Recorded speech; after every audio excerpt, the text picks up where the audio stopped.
discípulos de Cristo que al reino de los cielos le dieron su lealtad. Siervos que ante él se postran. Muy buenos días, hermanos amados. Sean todos bienvenidos. Vamos a abrir las Escrituras Santas en Apocalipsis, el capítulo 16, los versículos 10 al 16. Esa será nuestra lectura en esta mañana para darle continuidad a nuestro sermón, el justo y verdadero juicio de Dios.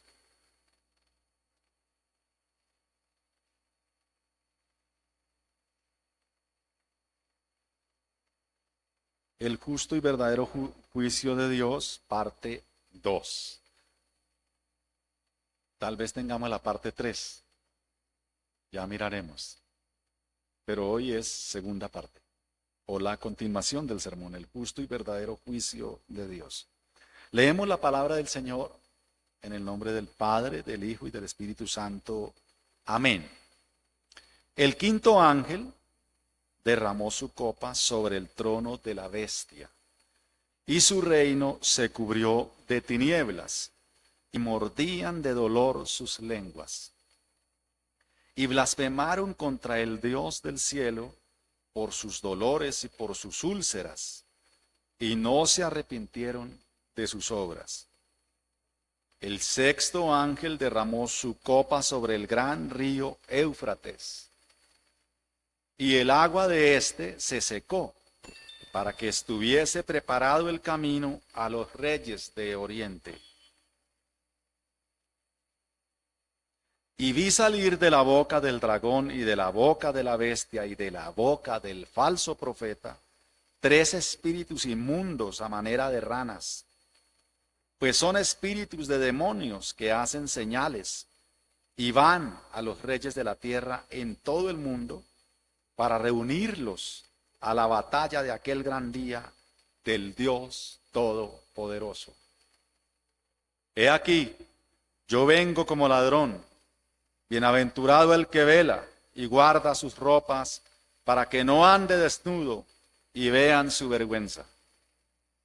Y los reunió en el lugar que en hebreo se llama Armagedón.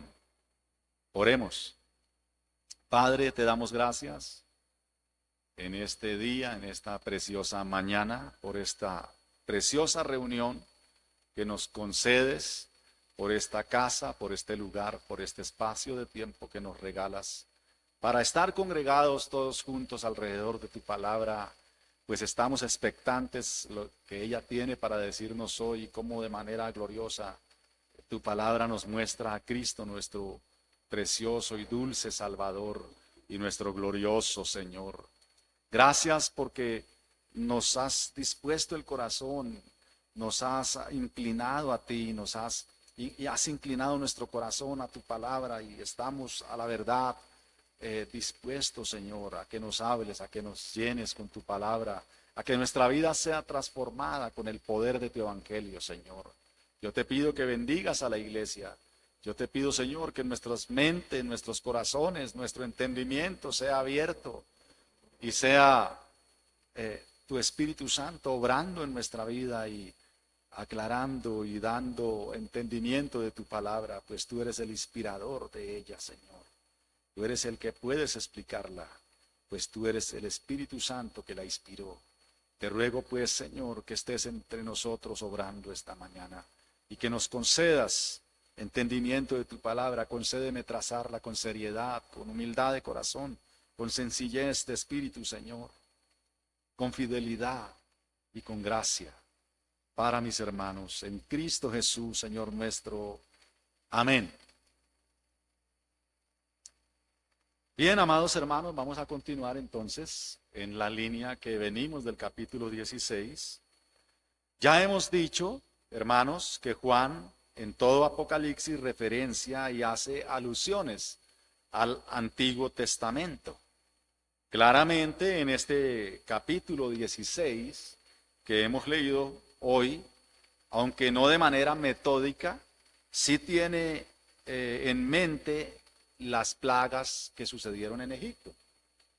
Eso es lo que Juan tiene en mente cuando está escribiendo el tema de las 7 copas. Así pues, la primera copa derramada que produce llagas en la gente tiene su referencia, por ejemplo, en Éxodo 9:10, donde las cenizas que Moisés esparció hacia el cielo produjeron un salpullido que a su vez produjo úlceras en la gente, y que no solamente en la gente se produjeron esas úlceras, sino también en aquella ocasión se produjeron úlceras en las bestias, en los animales.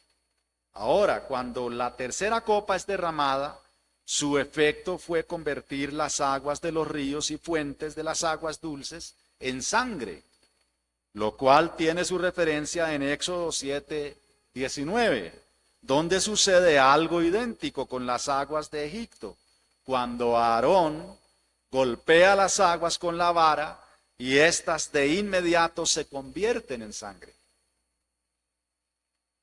Luego, cuando la quinta copa es derramada, se produjo oscuridad, tal cual sucedió en Egipto cuando Moisés extiende sus manos hacia el cielo y de inmediato por 3 días Egipto fue sumido en tinieblas, como lo podemos leer en Éxodo 10:22. También cuando la sexta copa es derramada, el río Éufrates se seca y de las bocas del triunvirato maligno salen 3 espíritus inmundos a manera de ranas, lo que nos recuerda Éxodo 8:6, cuando Aarón extendió sus manos sobre las aguas de Egipto y subieron ranas que cubrieron la tierra de Egipto. Y por último, cuando la séptima copa es derramada, cae un enorme granizo sobre la gente. Esto es análogo con lo que sucedió en Egipto y que se narra en Éxodo 9:23 al 24, cuando Moisés extendió su vara hacia el cielo y cayó un granizo grande mezclado con fuego. Ahora bien, hermanos, cuando comparamos los contenidos de las copas con los juicios de las 7 trompetas, notamos de inmediato una concordancia.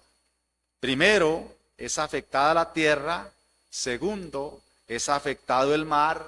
Tercero, son afectados los ríos y fuentes de las aguas.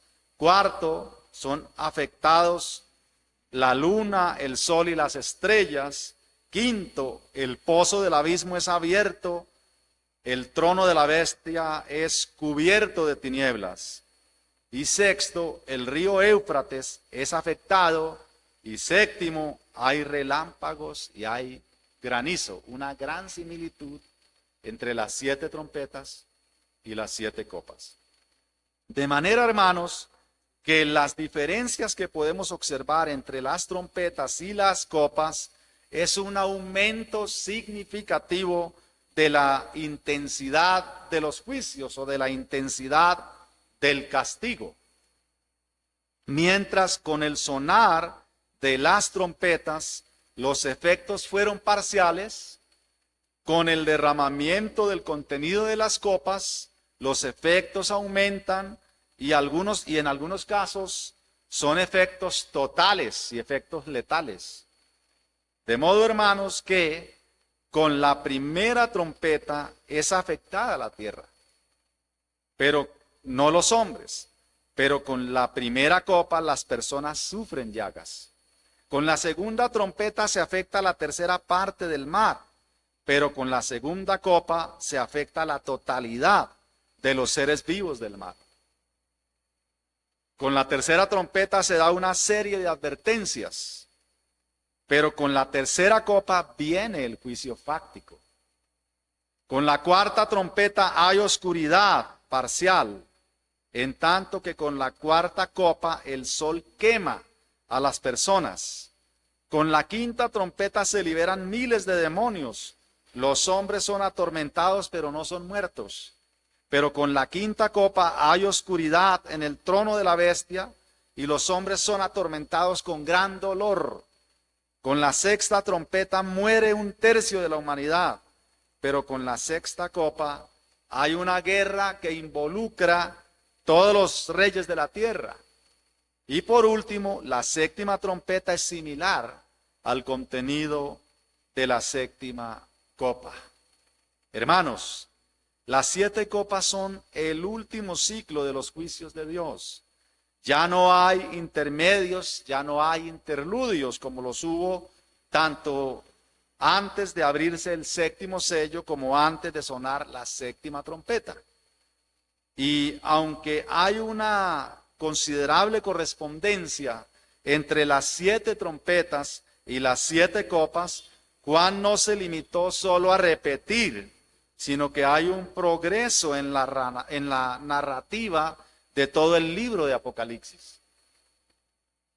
Por ejemplo, la visión del capítulo 14 es ampliada en el capítulo 15, donde se muestra el juicio de Dios, que será consumado y concluirá con las 7 plagas postreras o las últimas 7 plagas que luego se ven con más detalle en el capítulo 16.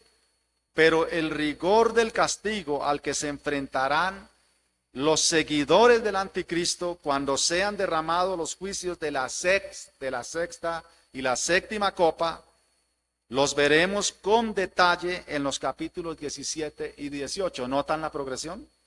Así que Juan escribe los acontecimientos de manera progresiva. Además, amada iglesia, en nuestro texto podemos notar cómo se alude a una disposición de simultaneidad. Es decir, hay una especie de nivel de superposición en el derramamiento entre una copa y otra. Por ejemplo, en el versículo 11 podemos leer que cuando es derramada la quinta copa, la gente aún tenía las úlceras malignas en su cuerpo producidas con el derramamiento del contenido de la primera copa.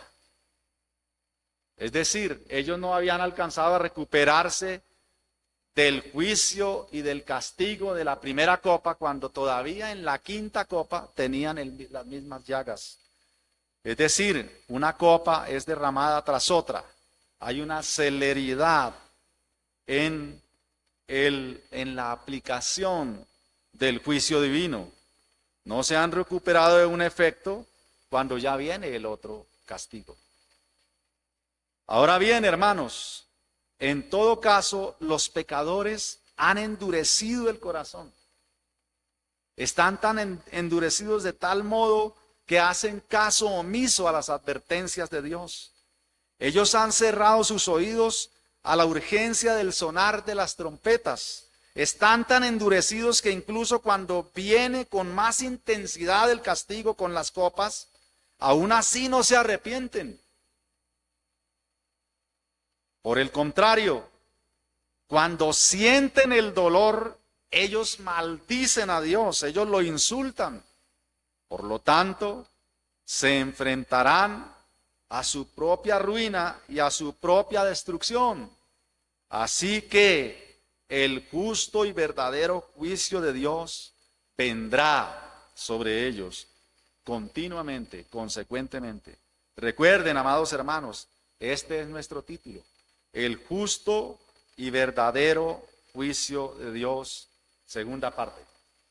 Permítanme, amados hermanos, esgrimir para ustedes en 2 puntos el pasaje que hemos leído hoy. Nuestro primer punto es consecuente con la predicación anterior, la ejecución del juicio. Es la continuación del segundo punto de nuestro sermón anterior.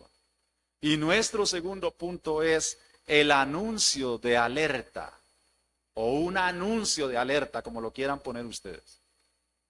Ustedes pueden mejorar esos puntos.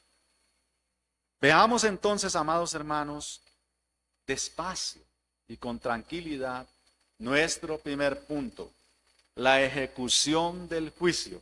Este primer punto es el segundo punto de la predicación anterior, la ejecución del juicio. Es decir, es una continuidad. Y lo podemos encontrar en los versículos 10 al versículo 14 y luego el versículo 16. Dice así el pasaje, léanlo conmigo. El quinto ángel derramó su copa sobre el trono de la bestia, y su reino se cubrió de tinieblas, y mordían de dolor sus lenguas, y blasfemaron contra el Dios del cielo por sus dolores y por sus úlceras, y no se arrepintieron de sus obras. El sexto ángel derramó su copa sobre el gran río Éufrates, y el agua de éste se secó, para que estuviese preparado el camino a los reyes del oriente. Y vi salir de la boca del dragón y de la boca de la bestia y de la boca del falso profeta 3 espíritus inmundos a manera de ranas, pues son espíritus de demonios que hacen señales y van a los reyes de la tierra en todo el mundo para reunirlos a la batalla de aquel gran día del Dios Todopoderoso. Versículo 16. Y los reunió en el lugar que en hebreo se llama Armagedón. Amados hermanos, la quinta copa es derramada directamente sobre el trono de la bestia. Así que es un juicio directo sobre Satanás y su reino de maldad. Es decir, el juicio es derramado en el centro de la sede del imperio espiritual de la bestia. Para el caso de los receptores primarios de Apocalipsis, aquella preciosa iglesia primitiva, el trono de Satanás estaba en Pérgamo, como lo podemos leer en Apocalipsis 2, 12 y 13. Y escribe al ángel de la iglesia en Pérgamo, el que tiene la espada aguda de 2 filos, dice esto: yo conozco tus obras y dónde moras, donde está el trono de Satanás. Pero retienes mi nombre y no has negado mi fe, ni aun en los días en que Antipas, mi testigo fiel, fue muerto entre vosotros, donde mora Satanás. Así que, para estos lectores primitivos del libro de Apocalipsis, la morada de Satanás era la ciudad de Pérgamo. Allí era donde Satán tenía su trono. Pérgamo, siendo una provincia romana en Asia y centro administrativo romano, es representante del imperio romano y es un centro de culto al emperador. Consecuentemente es un trono de la bestia, pero no es un trono físico, sino es un trono espiritual. Los 4 juicios anteriores afectaron la esfera material, pero esta quinta copa afecta la esfera espiritual. Ahora bien, en cuanto a la bestia, en Apocalipsis 13, 3 al 4, esto podemos leer: vi una de sus cabezas como herida de muerte, pero su herida mortal fue sanada. Y se maravilló toda la tierra en pos de la bestia, y adoraron al dragón que había dado autoridad a la bestia, y adoraron a la bestia diciendo: ¿quién como la bestia? ¿Y quién podrá luchar contra ella? De manera que los moradores de la tierra, hermanos, se han ido en pos de la bestia, y la adoran y le rinden culto. Y todos vehementemente hacen la misma pregunta: ¿quién como la bestia y quién podrá luchar contra ella? Pero ellos no tienen ni idea que pronto vendrá uno que lo enfrentará y la derrotará para siempre. Hay alguien que viene con sus ejércitos montado en un caballo blanco, sus ropas teñidas con sangre y en su vestidura una leyenda que dice: Rey de reyes y Señor de señores. Ese verbo de Dios vendrá con su espada, con una espada de doble filo, aguda en su boca, y enfrentará a la bestia y la vencerá. Allí está la respuesta a esta pregunta: ¿quién como la bestia y quién podrá luchar contra ella? Cristo, el vencedor. La altanera bestia que elevó su trono y lo estableció como imitando al trono de Dios, será juzgado y será condenado para siempre. Este, que un día fue vestido con esplendor, El día cuando fue lanzado del monte de Dios, su brillo se apagó. Ahora pretende vestirse como ángel de luz. Pretende imitar la luz de Dios. Ese ha sido el pecado en su ser desde siempre.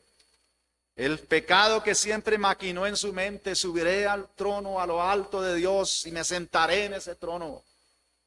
Siempre ha querido ser Dios. Y ese es el pecado que sembró en el corazón humano. Él dijo engañosamente: seréis como Dios. Así que todo pecado, hermanos míos, es contra Dios. Y todo pecado es autoadoración. Y todo pecado pretende desplazar a Dios de su trono. Por tanto, Dios tomará venganza de tal afrenta. El falso esplendor del trono de la bestia rápidamente se extinguirá. La plaga de las tinieblas lo consumirá. Y nada podrá hacer la bestia para impedirlo. También, como la criatura de barro prefiere las tinieblas antes que la luz, debido a que sus obras son malas, esto es exactamente lo que obtendrá: tinieblas. Por eso será su condenación. Así lo podemos leer en Juan 3:19. Y esta es la condenación, que la luz vino al mundo, y los hombres amaron más las tinieblas que la luz, porque sus obras eran malas. No obstante, aunque ellos amaron las tinieblas, sus almas estarán inseguras al ver cómo se desvanece el resplandor del trono y la bestia a la que sirvieron y en la que pusieron su fe y su esperanza. Las densas tinieblas impiden que se puedan reconocer y como resultado vagan erráticos. Todo lo que pueden hacer es morder morder sus lenguas por el agudo dolor y el insoportable dolor que viven. Este dolor que les producen sus úlceras malignas y sus llagas nauseabundas. Así que ellos en tinieblas lo que hacen es morder sus lenguas. Tratan de mitigar el dolor con otro dolor diferente, como si morder sus lenguas quitara el sufrimiento. Es tal su arrogancia que no tienen reparo para maldecir y para insultar a Dios, pero prefieren morder sus lenguas antes que arrepentirse, antes que suplicar la misericordia de Dios. Así que el juicio no se detiene y es derramada la sexta copa, la cual es derramada sobre el río Éufrates. Nuestro texto dice que las aguas del río se secaron, quedando un camino listo para que pasen los reyes del oriente. El río es la frontera oriental de Israel. Al secarse sus aguas, los históricos enemigos de Israel, Asiria, Babilonia, el imperio medo-persa, fácilmente podrían pasar por aquel lugar. Un ejército grande fácilmente puede ocupar lo que hoy ocupan las aguas del gran río Éufrates e invadir al pueblo de Dios en sentido figurado.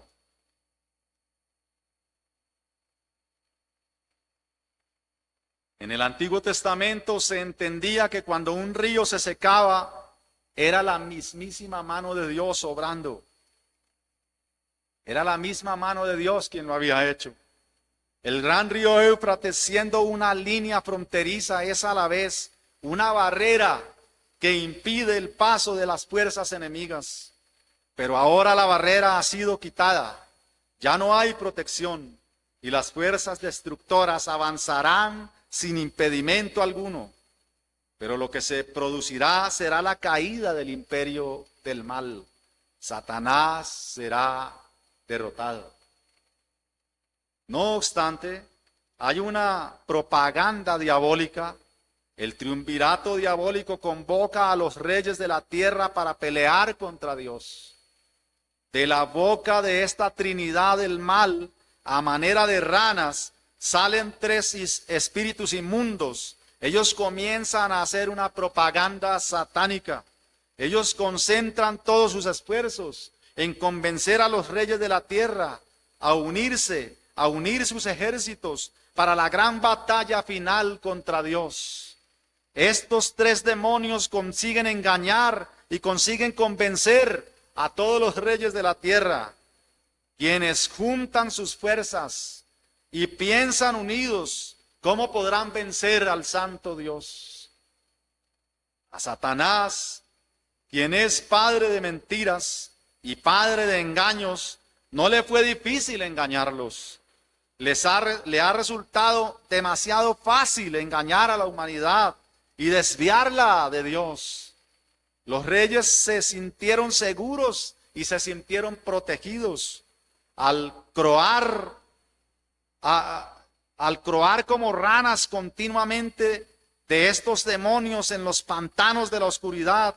Y aunque absurdo y ridículo, aún así consigue su objetivo. Repiten sus mentiras una y otra vez hasta que se vuelve verdad en la mente de los que los oyen. Estos demonios continuamente en su propaganda logran convencer a la humanidad de que es mejor juntarse contra Dios y vencerlo. Pero además, su campaña propagandística va acompañada de falsas señales. Nuestro texto dice que ellos hicieron señales para convencerlos, con lo cual persuadirán a los reyes de la tierra, y en una reunión absurda todos los ejércitos del mundo marcharán contra Dios Todopoderoso. Ellos se reunirán en la montaña de Megiddo, en hebreo Armagedón, y allí, como se lee en Jueces 5, 19 al 20, donde Débora y Barak derrotaron a los ejércitos de Jabín, rey de Canaán, Jehová de los ejércitos, Jesucristo, Rey de reyes y Señor de señores, los aplastará. Él ha venido para vencer. Él los vencerá. Y esto, por supuesto, amados hermanos, nos lleva directo a nuestro segundo punto. El anuncio de alerta. El anuncio de alerta. Este punto lo podemos leer claramente en nuestro versículo 15. Léanlo conmigo, por favor. He aquí, yo vengo como ladrón. Bienaventurado el que vela y guarda sus ropas, para que no ande desnudo y vean su vergüenza. He aquí, yo vengo como ladrón. Bienaventurado el que vela y guarda sus ropas, para que no ande desnudo y vean su vergüenza.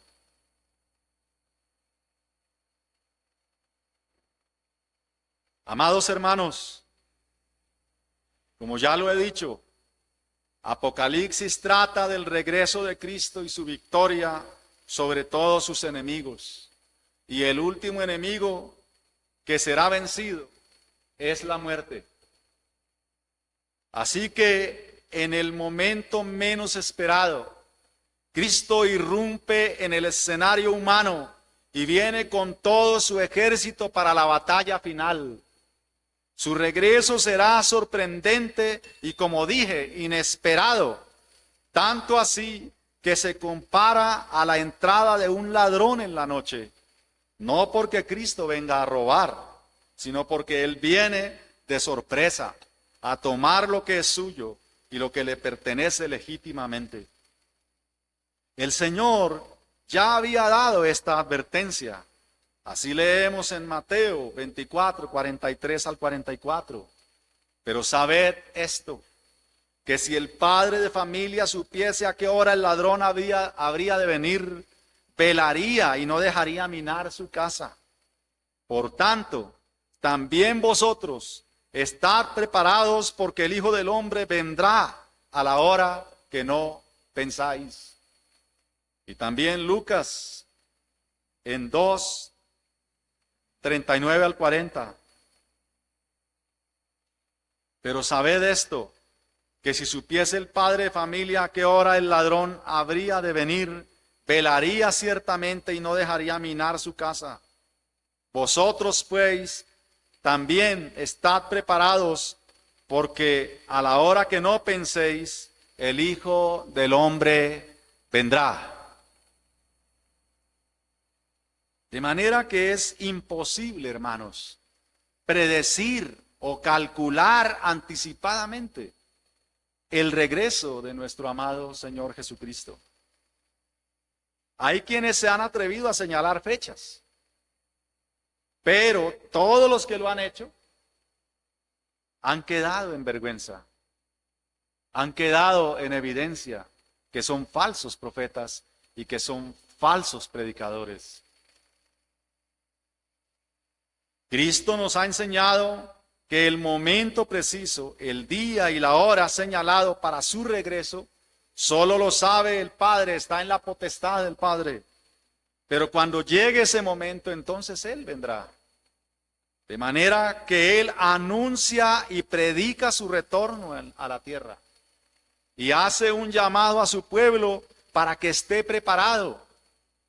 Como no sabemos cuándo vendrá, nos exhorta a estar vigilantes en todo momento. Él dice, bienaventurado el que vela y guarda sus ropas para que no ande desnudo y vean su vergüenza. El sentido que expresa nuestro texto es el de un soldado que vigila, que hace guardia, que está vigilando, haciendo guardia. Tiene que estar despierto, tiene que estar alerta. Como sus sentidos bien despiertos y bien agudizados, ojos bien despiertos, oídos bien agudos. Este soldado no puede ser hallado distraído. Como está en un campo de batalla, no puede quitarse la ropa para dormir. Pues si está dormido y está desnudo y el enemigo ataca, rápidamente será vencido. Y su vergüenza y su humillación serán grandes. Por tanto, el Señor dice, vela y guarda sus ropas para que no ande desnudo y vean su vergüenza. El que tal haga es bienaventurado, será dichoso, es feliz. Escuchemos, hermanos, al apóstol Pedro cómo nos advierte de lo sorpresivo de este día. En 2 Pedro 3, 9 al 10 leemos, el Señor no retarda su promesa, según algunos la tienen por tardanza, sino que es paciente para con nosotros, no queriendo que ninguno perezca, sino que todos procedan al arrepentimiento. Pero el día del Señor vendrá como ladrón en la noche, en el cual los cielos pasarán con gran estruendo, y los elementos ardiendo serán deshechos, y la tierra y las obras que en ella hay se quemarán. Luego también el apóstol Pablo escribe y advierte sobre estar vigilantes. En 1 Tesalonicenses 5, 2 al 6 leemos, porque vosotros sabéis perfectamente que el día del Señor vendrá, así como ladrón en la noche, que cuando digan paz y seguridad, entonces vendrá sobre ellos destrucción repentina, como los dolores a la mujer encinta, y no escaparán. Mas vosotros, hermanos, no estáis en tinieblas para que aquel día os sorprenda como ladrón, porque todos vosotros sois hijos de la luz e hijos del día, no somos de la noche ni de las tinieblas. Por tanto, no durmamos como los demás, sino velemos y seamos sobrios. Y el Señor dice, bienaventurados. Y el Señor dice, he aquí vengo pronto. Es una advertencia, es un anuncio, es un llamado a despertar. Claramente Pablo dice, velemos y seamos sobrios. Así que Cristo está anunciando su retorno a la tierra. Y Él vendrá para vencer. Él aplastará al inicuo y a todos sus enemigos con el resplandor y con el espíritu de su boca, con el resplandor de su regreso. y con el espíritu de su boca. Así lo leemos en 2 Tesalonicenses 2:8. Y entonces se manifestará aquel inicuo, y a quien el Señor matará con el espíritu de su boca, y destruirá con el resplandor de su venida. De manera que el pueblo que lo rechazó, hermanos, lo verá como vencedor. Y es curioso, cuando él vino por primera vez, llegó como un cordero. Pero ellos esperaban un militar, ellos esperaban una liberación militar del yugo romano. Ahora, Cristo llegará con sus ejércitos. Él es el general que los comanda y nadie podrá vencerlo. Primero vino como un cordero y ahora vendrá como un león, como un general, como un militar, para vencer y tomar militarmente lo que es de él. Así que es curioso, porque un pueblo lo rechazó porque no vio un militar, vio un cordero. Pero el pueblo que lo ha aceptado como cordero, lo verá como león. Y lo verá vencer. Él es el que dijo, confiad, yo he vencido al mundo. Confiad, yo he vencido al mundo. Él es Jesucristo el vencedor. De nuevo, amados hermanos, nuestro pasaje nos enseña y nos advierte sobre la gran dureza del corazón humano. Ese es quizá el gran tema, o un tema que subyace en el pasaje. La gran dureza del corazón humano. Como a pesar de la gravedad del juicio, aún así no se arrepienten y no le dan la gloria a Dios. Pero además, hermanos, claramente observamos en nuestro texto un brillo mayor. Cristo mismo predica sobre su retorno a la tierra. Cristo prende las alarmas de alerta para que estemos vigilantes ante su inminente pero sorpresivo regreso. No es un ángel, no es un hombre, es Cristo mismo el que está diciendo, he aquí, vengo en breve, vengo pronto. La esperanza de la iglesia es el regreso de Cristo. Así que en este pasaje, hermanos, Él personalmente se encarga de avivar esta esperanza en nosotros.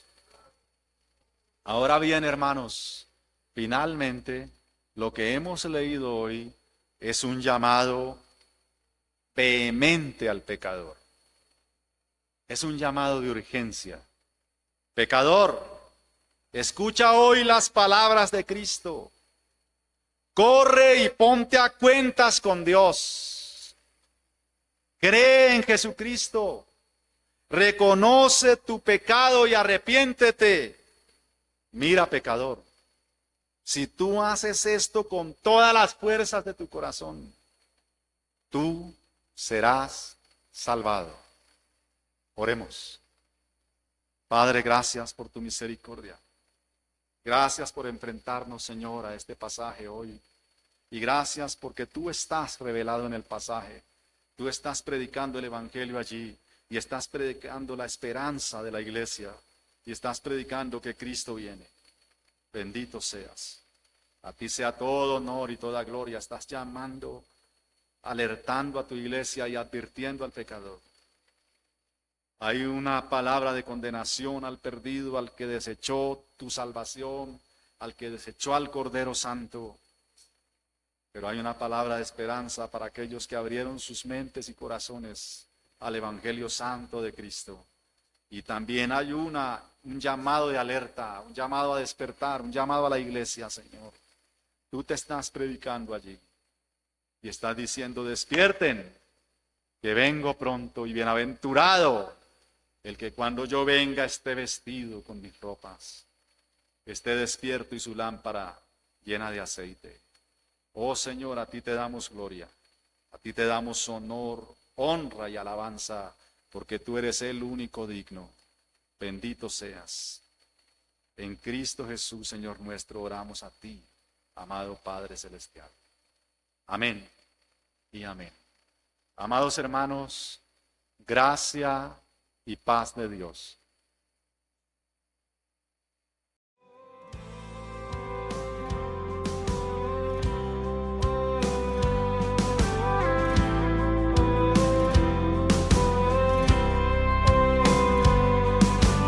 Fieles discípulos de Cristo, que al reino de los cielos